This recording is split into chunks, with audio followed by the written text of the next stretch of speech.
Gloire à Jésus. Je pense que Dieu a pitié de nous. Alléluia. Et il est en train de nous visiter.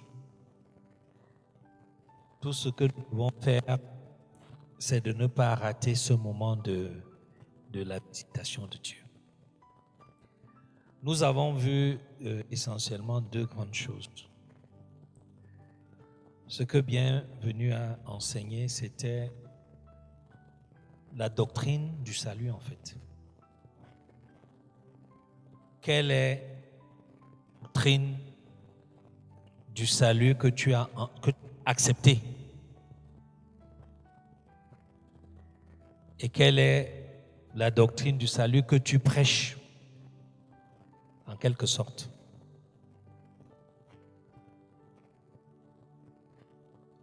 Nous pouvons prendre pour acquis que chacun d'entre nous qui est ici à l'église sait pourquoi il est là.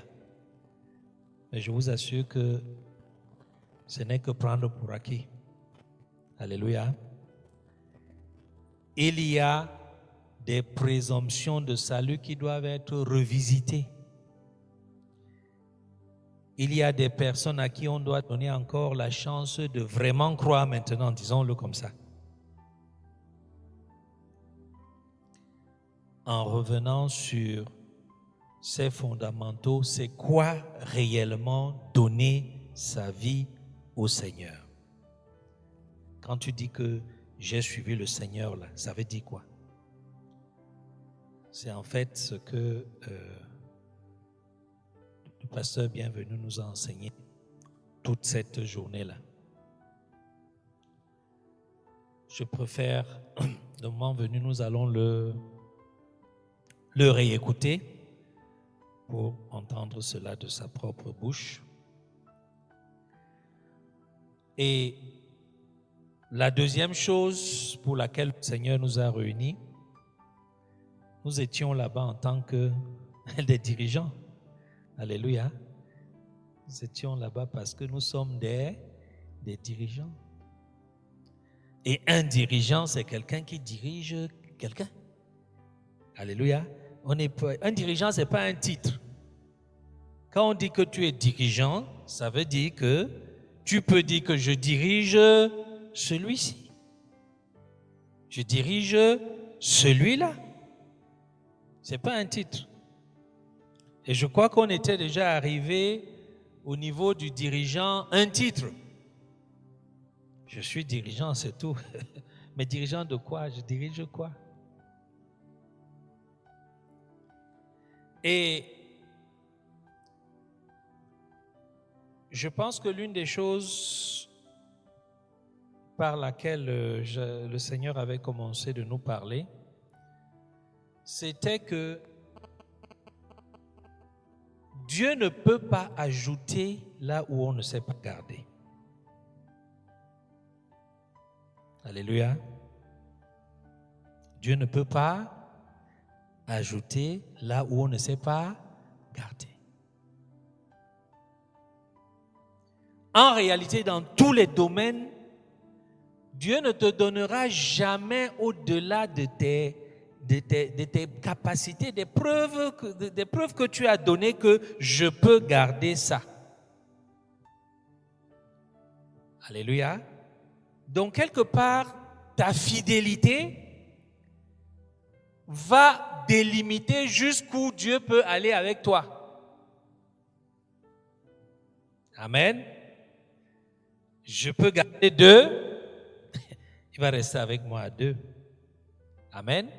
Si je ne grandis pas pour pouvoir garder 5, ben je vais rester à 2. Et pire même, je vais même revenir à 1, voire à 0. C'est ce qui nous est arrivé. Parce que quand le cœur se rétrécit, qu'est-ce que Dieu fait? Il me retire la garde de là. Amen. Quand le cœur s'élargit, qu'est-ce qu'il fait? Il ajoute. Et si nous sommes honnêtes avec nous-mêmes dans tous nos centres-là, Dieu n'a pas ajouté parce qu'on ne sait pas garder. ou alors parce qu'on ne veut plus garder. On ne veut plus faire le travail de garder.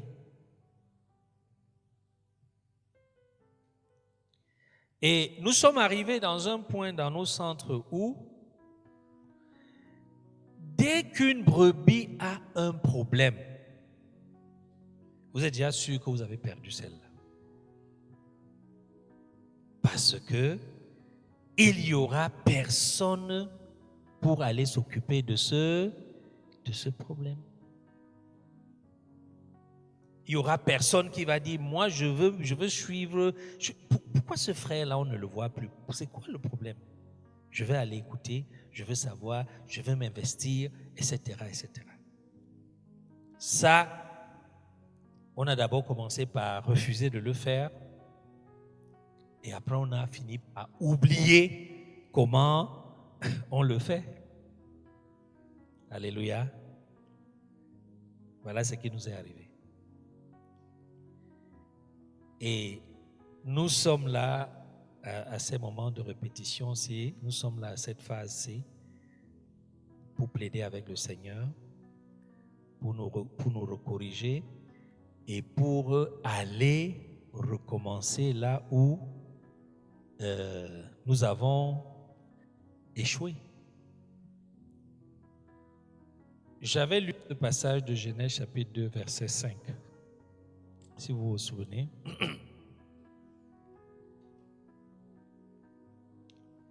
Qui dit ceci.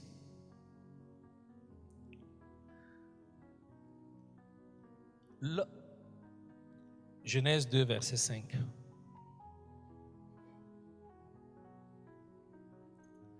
Lorsque l'Éternel Dieu fit une terre et des cieux, aucun arbuste des champs n'était encore sur la terre, et aucune herbe des champs ne germait encore, car l'Éternel Dieu n'avait pas fait pleuvoir sur la terre, et il n'y avait point d'homme pour cultiver le sol.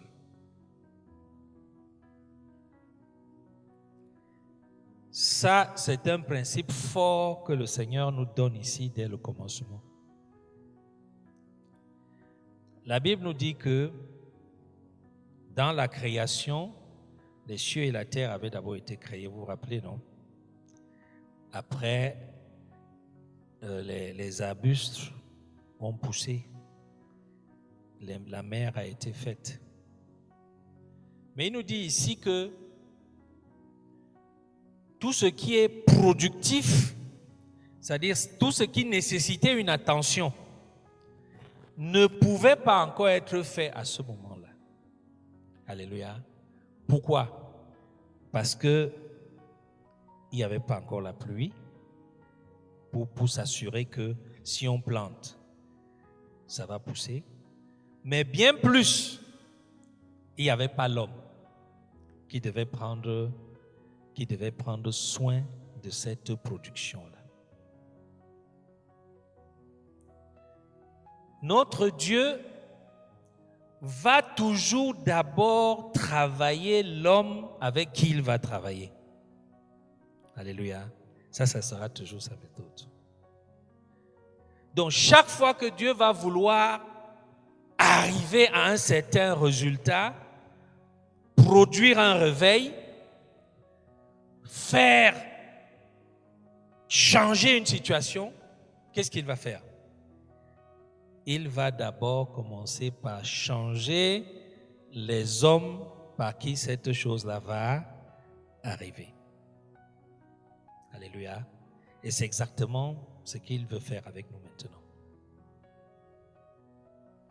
Il veut s'assurer que il dispose des bergers qui peuvent contenir le genre de moisson qu'il est sur le point de nous donner. Pour qu'il y ait donc ce type de moisson-là, il faut d'abord qu'il y ait quoi? il faut d'abord qu'il y ait ce type de péché. Et c'est ça ce qu'il veut, il voudrait faire avec nous. Alléluia. Et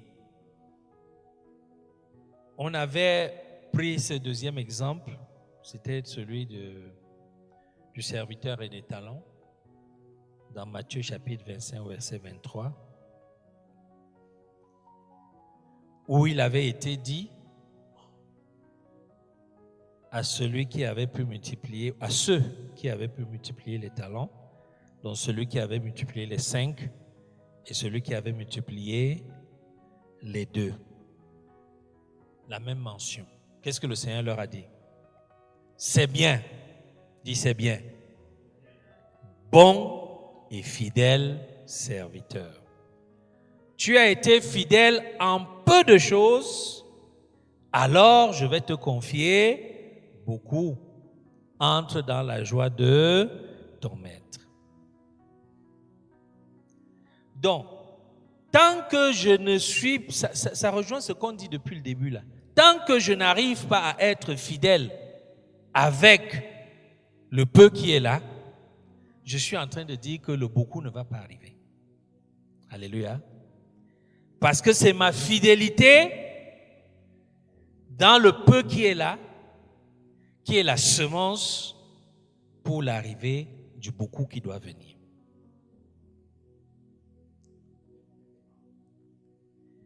Maintenant, la question qu'on doit se poser, c'est jusqu'où j'ai été trouvé fidèle avec le peu qui m'a été confié? Jusqu'où? Ça peut être, le peu là, ça peut être pour certains une assemblée de maison. Alléluia. Jusqu'où j'ai été trouvé fidèle avec cette assemblée de maison là. Le jour où on me l'a donné, peut-être qu'elle avait 10 membres. Comme le frère Baneni partageait ici. Quand on revient 1 an, 2 ans après, qu'est-ce qu'on trouve là? Est-ce qu'on trouve même d'abord les 10? Et si on trouve les 10, on les trouve dans quel état? Est-ce qu'on trouve les 10 qui ressemblent plus à Jésus ou bien qui ont plus développé les racines du monde, du diable, du monde et de la chair? Qu'est-ce qu'on trouve? Tu as été trouvé fidèle en peu de choses, et parce que tu étais fidèle justement, juste pour un peu, maintenant je vais faire comment? Je vais te donner plus. Pour certains d'entre nous, on nous a remis la chorale. La chorale avait 10 membres, 15 membres. La chorale portait les tenues. La chorale rendait fidèlement ministère tous les dimanches. Quand on vient au rendez-vous, il n'y a plus rien. Il n'y a plus rien. Ceux-là, le Seigneur les a qualifiés de ouvriers paresseux et méchants. C'est le qualificatif qu'il a dit, qu'il a donné. Paresseux parce qu'il a refusé de travailler. Méchant parce que il a tué, il savait lui-même qu'il est en train de tuer quelque chose qu'il pouvait donner à un autre qui allait le garder. C'est le reproche qui avait été fait, n'est-ce pas? On lui a dit, bon, tu savais qu'il y a les banquiers qui savent garder l'argent, non? C'est pas ce qu'on lui a dit. Pourquoi simplement tu n'es pas simplement allé donner là-bas? Bon, toi tu ne pouvais pas garder la chorale, d'accord, tu avais tes problèmes, d'accord, mais tu savais au moins que l'autre frère là, si tu lui donnais, ça allait vivre, non? Donc tu as été à la fois comment? Paresseux, parce que tu n'as pas fait ce que tu dois faire, et méchant. Et méchant. Et frère, on a été paresseux, on a été méchant.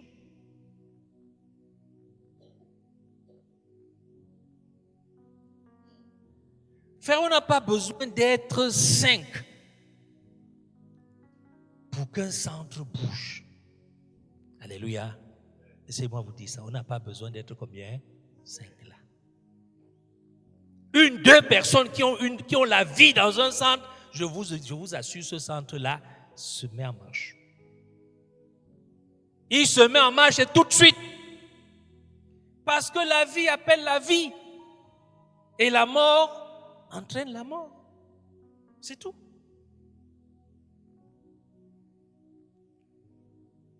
Donc souvent quand on parle des réveils, laisse les nombres là, oublie les 1000 personnes. Hein? Regarde même là.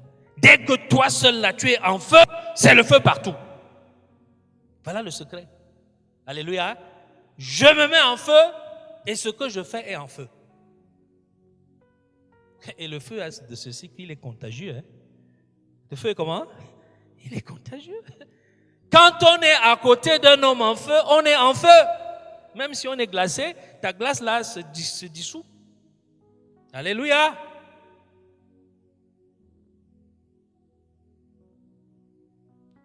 Nos assemblées sont donc mortes. Pourquoi? Mais parce qu'il n'y avait pas un seul dirigeant, un seul, même pas deux, un. C'est ça le problème. Un. Dis un. Voilà. Ne regarde même pas plusieurs. Un. Il n'y avait pas.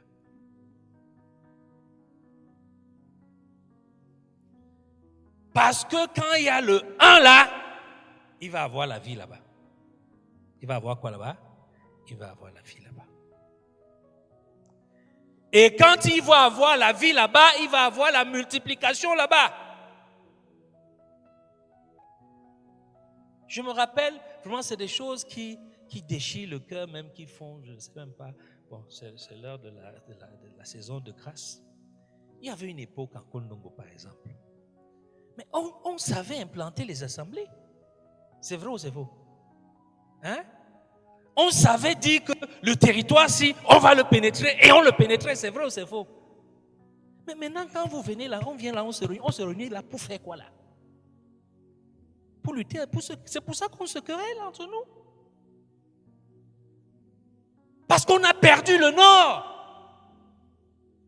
Il y a 10 ans, il y a 15 ans, on savait dire, nous allons conquérir Montézoé, nous allons conquérir Commissaire. On le disait ou on ne le disait pas?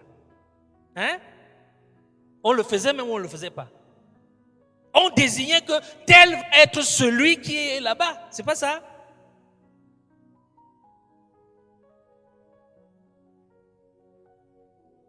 Maintenant, on ne sait plus faire.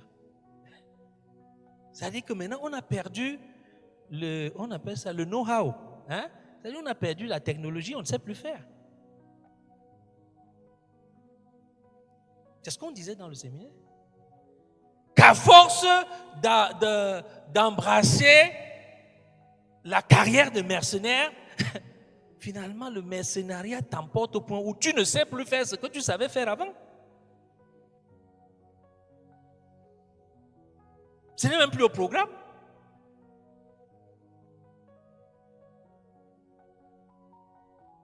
Frère, réveillons. Alléluia. Prends ton cahier ou une feuille et tu notes: je veux être berger de. Tu écris les noms.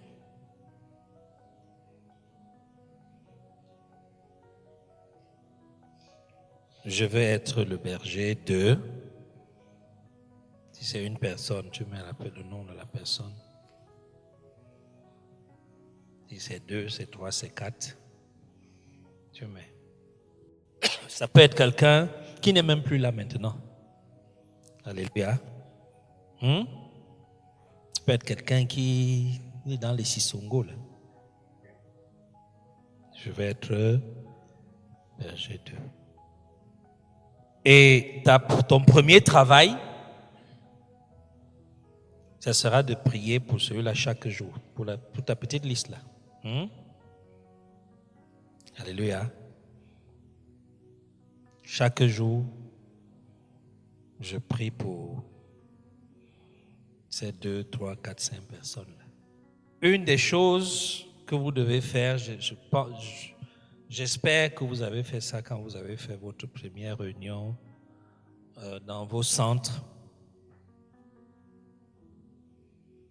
c'est de reconstituer la liste des brebis perdues et des brebis égarées. Alléluia. Vous vous rappelez, on avait fait une différence entre les égarés et les perdus. On avait dit l'égaré, on le voit quand même. On sait encore qu'il est là, il habite là. Peut-être on le voit au quartier de temps en autre, sauf qu'il n'est plus à l'église. Perdu, on ne sait même plus où il est.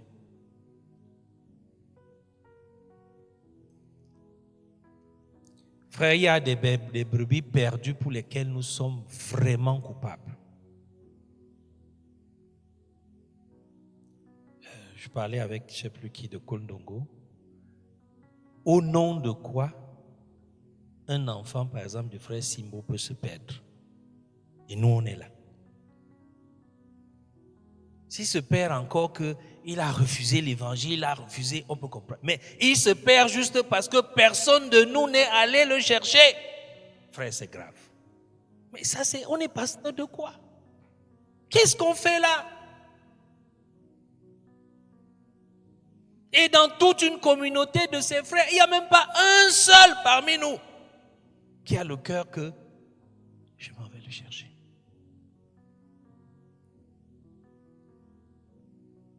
Anne est là.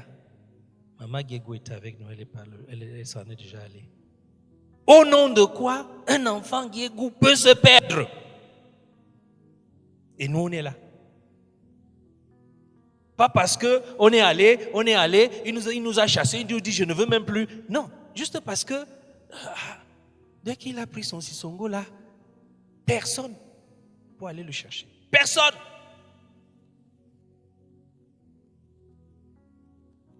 Frère, si Dieu doit nous visiter, voilà des choses qui doivent changer ce soir même. Ce soir même. Donc quand on parle des brebis égarées, ce n'est pas théorique. C'est le genre d'exemple que je donne là. C'est-à-dire, c'est des gens qui étaient vraiment, qui ont cheminé avec nous. Alléluia. 10 ans, 15 ans, 20 ans, 30 ans. Quelque chose s'est passé que personne de nous-mêmes ne connaît, puisque personne n'est même allé chercher à savoir même de quoi il est question. Et les brebis sont perdues. Ça, c'était le reproche que le Seigneur leur faisait. Il dit, ils n'ont pas ramené celles qui étaient égarées. Ézéchiel 34 qu'on avait lu. Qu'est-ce qu'ils n'ont pas fait? Ils n'ont pas ramené celles qui étaient égarées. Et c'est ce que le Seigneur dit. Le Seigneur dit qu'à Kondengi, vous n'avez pas ramené ceux qui se sont égarés. Et je ne peux pas être content avec vous. En Kondongo, vous n'avez pas ramené, vous n'avez même pas essayé. Ce n'est même pas que vous avez essayé, vous n'avez même pas essayé. Je comprends maintenant bien le qualificatif paresseux et méchant. Frère, quand le Seigneur parle, ces mots-là sont bien placés. Hein? C'est comme si on disait aujourd'hui qu'un de mes enfants commence à dégamer, à Dieu ne plaise qu'il n'en soit pas ici, et il n'est plus dans la foi, et aucun de vous pour aller le chercher. Et on le qualifie seulement de rétrograde, de quelqu'un qui a perdu. Sans ça. Vous n'êtes pas allé chercher ceux qui étaient perdus. Frère, voilà le travail de l'heure où nous sommes là. Si on est sérieux, voici ce travail-là. C'est pas autre chose, hein. C'est ça. Vous n'êtes pas allé ramener ceux qui étaient égarés. Vous n'êtes pas allé chercher ceux qui étaient perdus. Et chacun de nous connaît celui qu'il doit aller chercher. Chacun de nous connaît. Donc, à l'intérieur, il y a un problème. À l'extérieur, le même problème. À l'intérieur, c'était quoi? C'est quoi? On n'a pas fortifié les brebis qui étaient faibles. On n'a pas guéri celles qui étaient malades. On n'a pas pensé celles qui étaient blessées.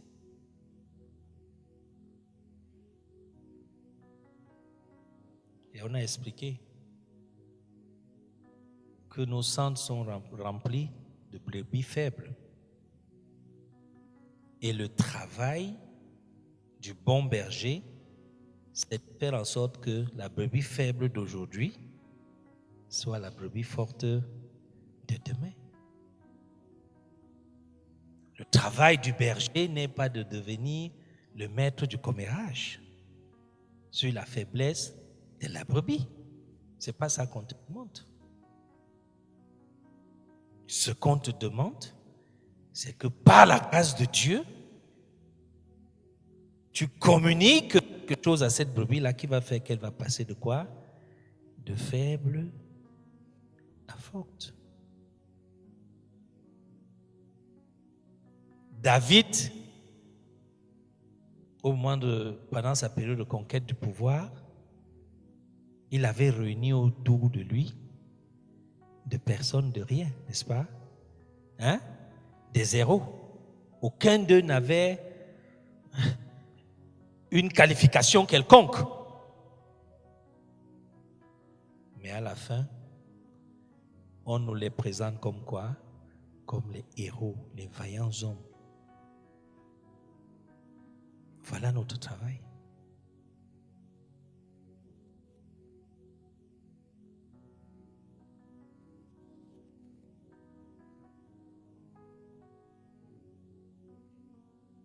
Le faible, je marche avec lui, je le supporte, je l'encourage. Et on a vu que le faible, ce n'est même pas toujours qu'il est de mauvaise foi. Il s'avère simplement qu'à un moment donné, il a des capacités au-dessous de la normale. On dit quelque chose que tout le monde peut faire. On est sûr que vraiment ça, tout le monde va faire. Mais il n'arrive pas à faire. Comme un bon enseignant, qu'est-ce qu'on fait? On accompagne celui-là, c'est pas ça? On lui donne des leçons à côté, des cours de soutien.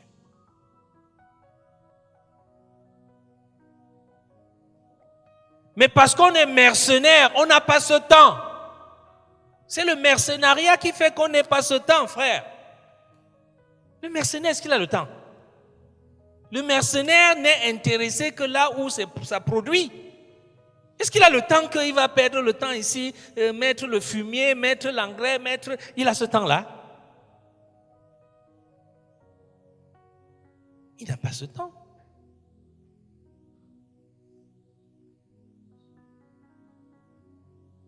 Combien de brebis faibles est-ce que tu as pu relever?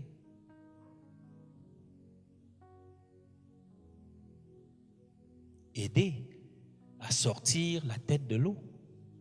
Alléluia. Les malades, il n'a pas guéri.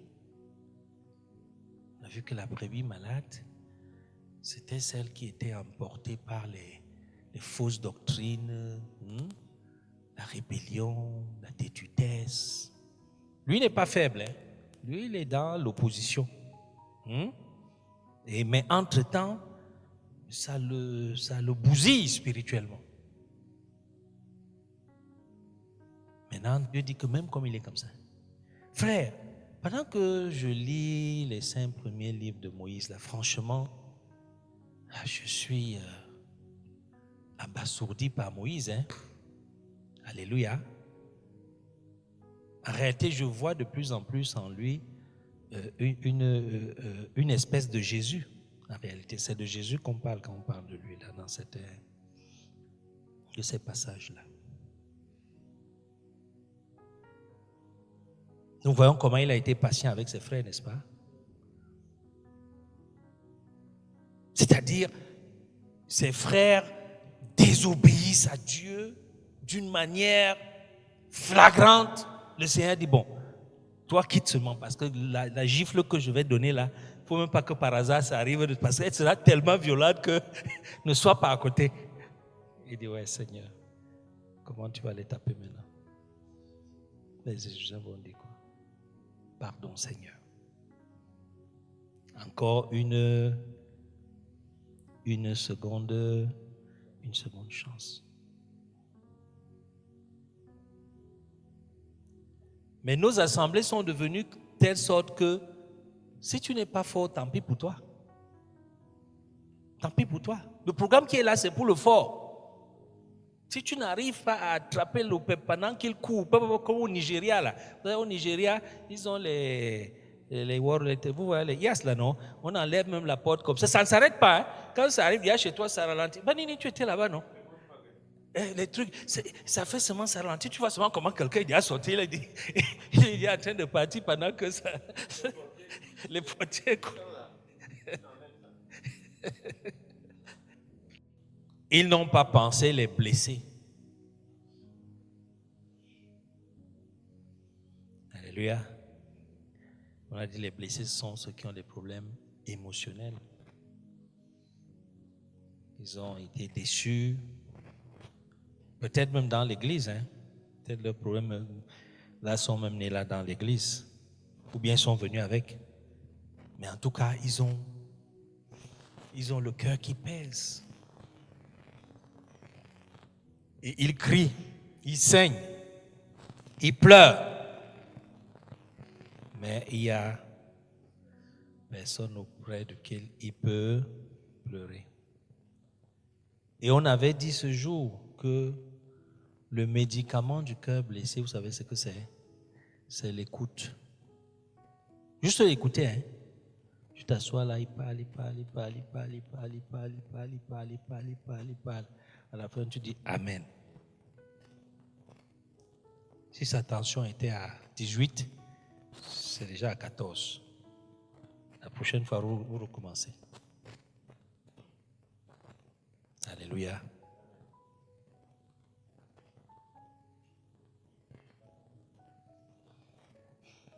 Donc, nous allons nous arrêter là pour aujourd'hui. On avait donné cet exercice-ci pendant les travaux, les ateliers là.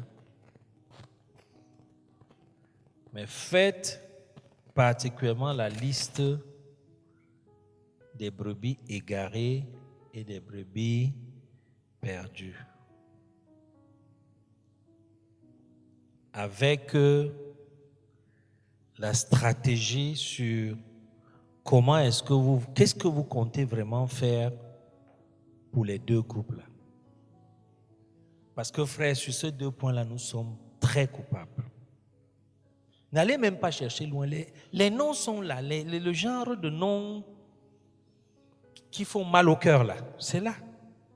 C'est-à-dire le genre de brebis qu'on a, qui de façon évidente devront être là et ne sont pas là. On les connaît. C'est vers cela qu'il faut qu'on commence.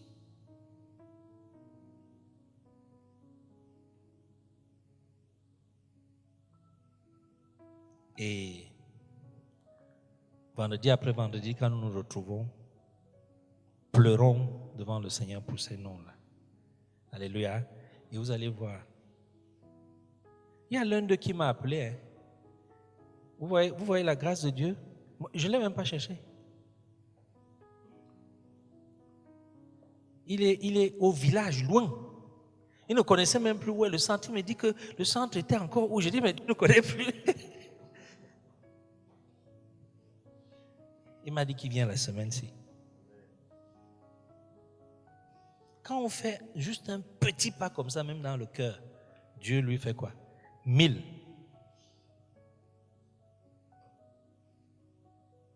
Faisons ce premier petit pas-là si nous voulons que le Seigneur nous dévance sur cette route-là.